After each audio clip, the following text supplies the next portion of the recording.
Moi, c'est Tenny Florent, j'ai 19 ans. Je suis en formation pour devenir éducateur spécialisé et à côté de ça, je fais du powerlifting là depuis bientôt un an. Quelles étaient un petit peu tes ou ta problématique avant de commencer avec moi? D'avoir un plan structuré, c'était mon plus gros problème et j'avais tendance à souvent changer ou vu que techniquement j'étais pas forcément au top. Les blessures, elles pouvaient vite arriver. C'est déjà arrivé à de nombreuses reprises que je me blesse Ouais. parce que je voyais pas finalement vraiment ce que je faisais au quotidien à l'entraînement. Et en termes de, bah, du coup, ça va un peu rejoindre ce que tu viens de dire, mais en termes de frustration, qu'est-ce que tu avais rencontré un petit peu avant, émotionnellement, là, plus? Un peu de colère envers moi-même, Ouais. de me blesser et de l'impression de stagner. Alors que finalement, j'étais au début de ma pratique, même en termes de musculation. C'était vraiment frustrant et bah, l'image de moi aussi qui n'était pas forcément au top par rapport à ça. Et qu'est-ce que tu avais essayé de faire ou de mettre en place avant qu'on commence? J'avais essayé de trouver un peu sur les réseaux des plans d'entraînement, mais au final, ça a tenu 2 semaines parce que bah, c'était bien sur le coup, mais en fait, au final, j'arrivais pas en fait, à être ancré dedans parce qu'il n'y avait pas vraiment un suivi et le seul suivi que je pouvais avoir, c'était moi. Ouais.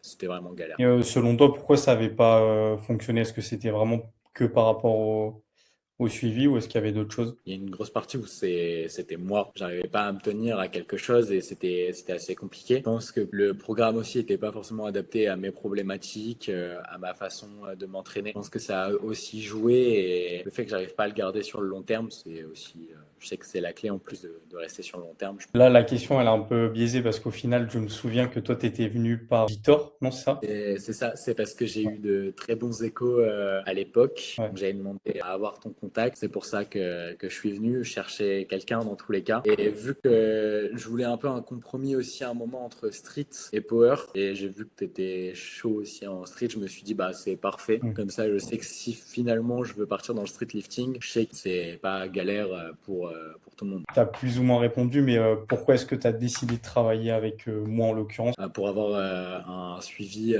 déjà sur le long terme, Ouais. que ça soit en power ou en street, et aussi parce que j'avais eu beaucoup de bons échos, donc c'est pour ça que je me suis lancé. Bon, là, on n'a pas fini encore l'accompagnement, mais là, comment ça s'est passé depuis qu'on a commencé?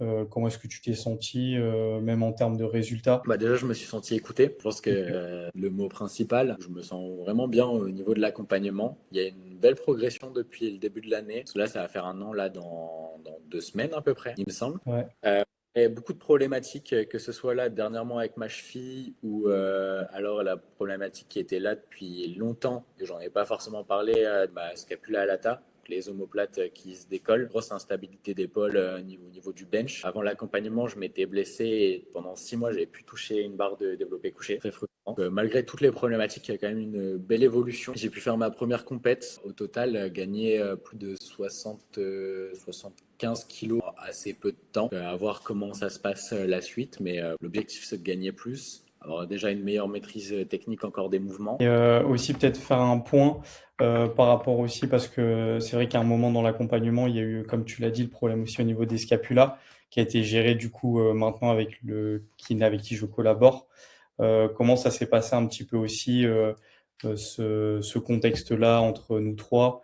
Est-ce que tu t'es bien senti Bah, je me suis super bien senti pendant l'accompagnement. Ok. L'avantage, c'est que j'avais, un peu rien à préparer, rien à faire. C'était pas à moi d'ajuster. Donc, j'ai juste fait confiance et ça s'est découlé ensuite. Donc, pour le contexte, c'était pendant la première compétition. J'ai pu parler de la problématique justement à un kiné du sport, donc à des réhab, pour ajuster certains exercices.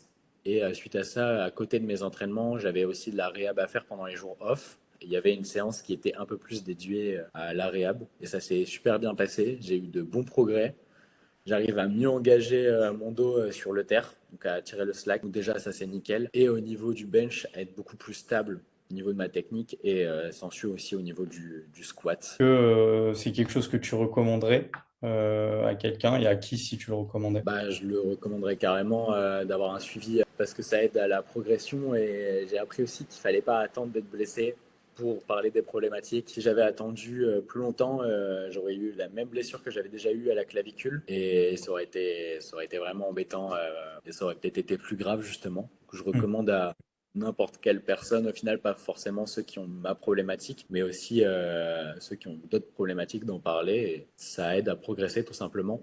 Et le but, c'est de rester, d'être bon et d'être bon sur le long terme. Parce que ça m'ennuierait un peu de faire du power que sur 3 ans ou aller sur 6 ans, avoir un bon niveau et d'un coup devoir arrêter parce que trop grosse blessure et je deviendrai inapte. C'est pas le but. Donc globalement, on va dire que l'accompagnement, c'est quelque chose que tu recommanderais. Ouais, Bah, déjà, pour avoir un plan structuré, avoir un œil différent, que c'est dur d'être objectif envers nous-mêmes. C'est que quand je regarde les vidéos, je prends tout le temps les mêmes défauts et je suis concentré que sur une seule chose et je vois pas tout ce qu'il y a autour. Ça permet aussi de voir les points aussi améliorés que je vois pas et les points qui sont bien améliorés depuis le temps d'un autre œil, justement. J'ai hâte qu'on relance là et la semaine prochaine et qu'ensuite on se dirige déjà mock meet, qu'on travaille pour les objectifs. Et là, on repart sur un an. Ouais. Tous les ans, ce sera ça, mais franchement, merci parce que déjà sur un an, j'ai pu voir une nette évolution, que ce soit au Ouais. niveau de la technique, de la pratique. Je fais franchement d'être accompagné, ça change tout. En tout cas, c'était franchement déjà cette première année, elle était cool. Vraiment, moi j'ai kiffé. Puis même sur l'aspect humain, c'est toujours, enfin, tu vois, il y a l'aspect athlète, mais il y a aussi quand même la relation qu'on peut créer et qui représente aussi un gros pourcentage dans ta réussite. Donc ça c'est cool et ça fait plaisir parce que je sens qu'il y a quand même de la confiance. T'hésites pas. Enfin, on se parle, on arrive à se dire les choses et puis on avance bien sur ça. Donc même moi, c'est un grand plaisir. J'ai hâte de voir la suite, comment ça donne au niveau des perfs. L'objectif, c'est d'aller chercher une qualif France, hein. J'ai hâte que tu puisses m'accompagner. Tu m'as pas forcément eu sur un bon contexte dès le début. Ouais. C'est la vie, hein, de toute façon, les hauts, les bas. Et parce que Mm. malgré toutes les problématiques qu'il y a pu avoir, j'ai pu quand même bien évoluer. Ça fait du bien quand je revois mes premiers squats où j'étais à 60 kilos. Et là, me dire que avant la blessure, j'étais au-dessus de 100 kilos sur des séries, même sur du tempo et tout. C'est fou quand même. Et que quand on recontextualise de la progression, quand on avait commencé, je me souviens même techniquement et tout, enfin, tu avais déjà des bases, mais tu vois, il y avait encore des choses à consolider. Et là, on sent que tu commences à trouver tes repères, c'est plus stable. Moi, c'est les progressions qui me font le plus kiffer dans le sens où, tu vois, quand on part vraiment d'un départ et qu'on amène à quelque chose, tu vois, quand tu as déjà un athlète qui a avancé, c'est bien, tu vois, mais t'as moins tendance à avoir ce changement. Tu vois, alors que là, quand tu vois vraiment un gros changement et tout, ça fait vraiment plaisir. D'autant plus que là, il y a le changement, mais en plus, les perfs suivent. Et en plus, bah, tu vois, tu te sens bien, tu te sens évoluer. Donc ça, réel kiff. Et puis même là, de devoir aller au plus haut niveau, etc., on va construire tout ça, mais ce serait une fierté absolue. Donc on va tout faire pour. Bah, merci à toi en tout cas, ça fait plaisir. Merci encore une fois pour la confiance aussi, hein, parce que ça, c'est très important. Je le rappelle à Merci chaque à toi de m'accompagner là sur le long terme.